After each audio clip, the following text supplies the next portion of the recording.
তারপরে আছে গাজর কুচি, টমেটো কুচি, এটা বোধহয় সস, লঙ্কা সস, টমেটো সস, মেয়োনিজ।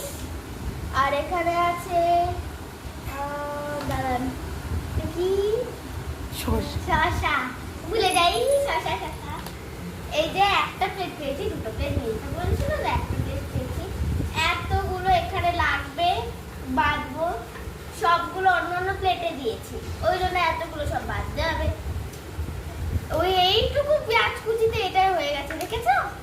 আর এই যে দুটো কাঁটা চামচ আর একটা দুটো আছে স্পুন, আর এখানে আছে দুটো টিস্যু পেপার। এগুলো সব আমি স্কুলে গিয়ে বানাবো, কি মজা।